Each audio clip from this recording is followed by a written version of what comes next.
Muchachos, vamos a trabajar lo que es el ciclo de Calvin-Benzo, pero antes de conocer qué es el ciclo de Calvin-Benzo tenemos que tener en cuenta que son plantas C3, plantas C4 y plantas CAN. Hago una observación aquí, muchachos, y es que cada pregunta que yo mencione ustedes deben de responderla y enviarla. ¿Qué son plantas C3? Son plantas que captan la mayor intensidad de luz. Su tasa fotosintética es alta. Y utilizan oxígeno. Las plantas C4 son plantas que necesitan mucha agua y las plantas CAN tienen una tasa fotosintética baja, lo que implica que no utilizan oxígeno en este caso, pero sí mucha agua. Sí agua, no oxígeno. Una vez que tengamos esto claro, vamos a definir algo, y es que las tres cumplen lo que es la primera ley de la termodinámica. ¿Qué es la ley de la termodinámica? Es la ley de conservación, la que nos dice que la energía no se crea ni se destruye, sino que se transforma. La energía del sol llega a las hojas de las plantas.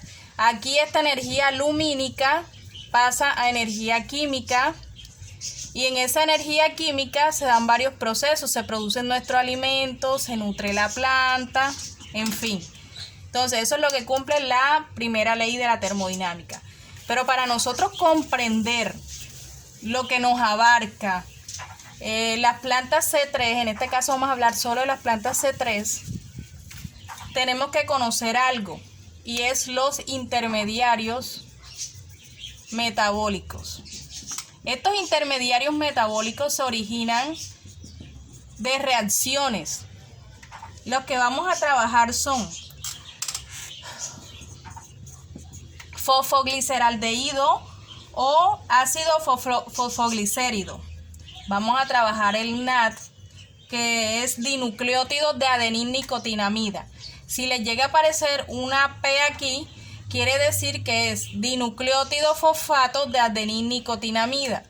Si este NAD tiene una H aquí o está de esta manera, quiere decir que es el mismo nombre que mencionamos anterior, dinucleótido de adenín-nicotinamida reducido o dinucleótido de adenín-nicotinamida reducido. En el caso de este intermediario que está acá, estamos hablando de la enzima Rubisco, que es la enzima que vamos a utilizar aquí en el ciclo de Calvin-Benzo. También les va a aparecer de esta manera, que significa ribulosa 1,5 difosfato. Vamos a utilizar también el intermediario PEPA, que es fosfoenol piruvato. Vamos a utilizar ATPasa, adenín trifosfato. Vamos a utilizar la coenzima acetil-CoA. Vamos a utilizar flavin mononucleótidos. Vamos a utilizar flavin adenín nicotinamida. De igual manera, si les aparece H2, quiere decir que es reducido. Vamos a utilizar GTP, guanosin trifosfato, y GDP, guanosin difosfato. PGA, que estamos hablando de fosfogliceraldeato. Y si les aparece FMN H2, estamos hablando de un flavin mononucleótido reducido. Estos son los intermediarios que vamos a mirar o vamos a observar durante el ciclo de Calvin-Benzo. Todos no van a entrar, pero sí los vamos a necesitar.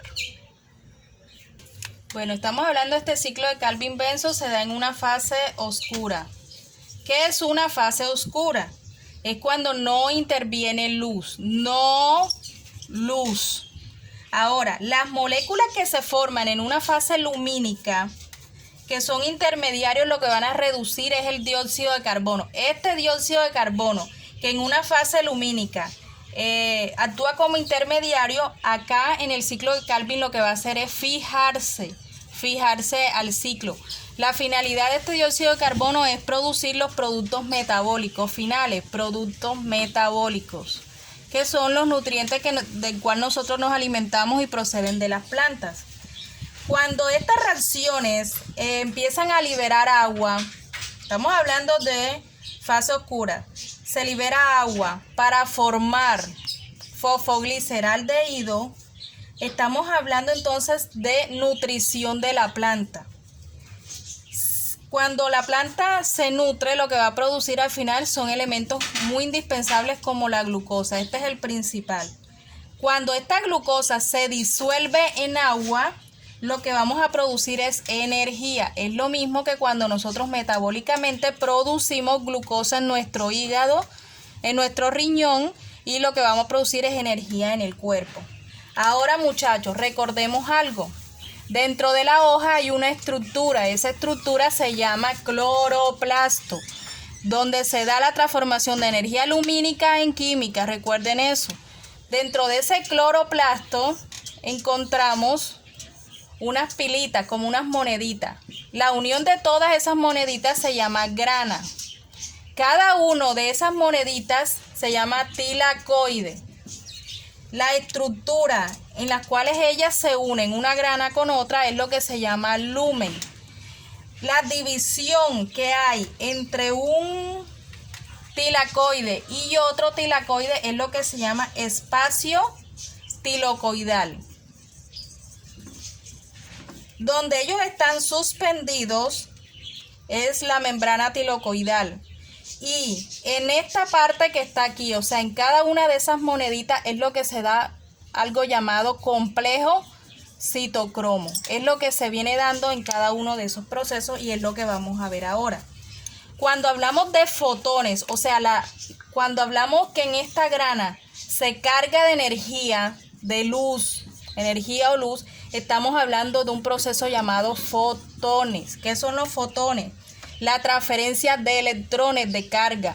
Un electrón pasa a otro, pasa a otro, pasa a otro.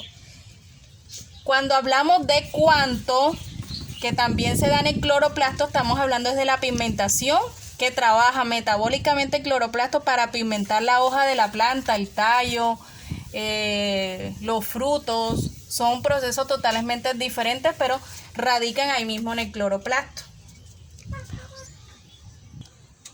Bueno, aquí vamos a ver entonces, estas son las fases del ciclo de Calvin-Benson. Vamos a ver solamente la fase y después explicamos a profundidad en qué consiste. Tenemos que tener en cuenta algo antes de ver la fase, y es que el ciclo se realiza en el estroma. El ciclo de Calvin-Benson se realiza en el estroma del cloroplasto.